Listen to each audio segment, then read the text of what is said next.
হুজুর সাল্লাল্লাহু আলাইহি ওয়াসাল্লাম বলেন, ইয়াতি আলান নাস জামান, অচিরেই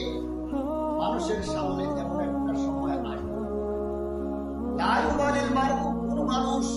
যাচাই বাছাই করবে না, পরোয়া করবে না, চিন্তা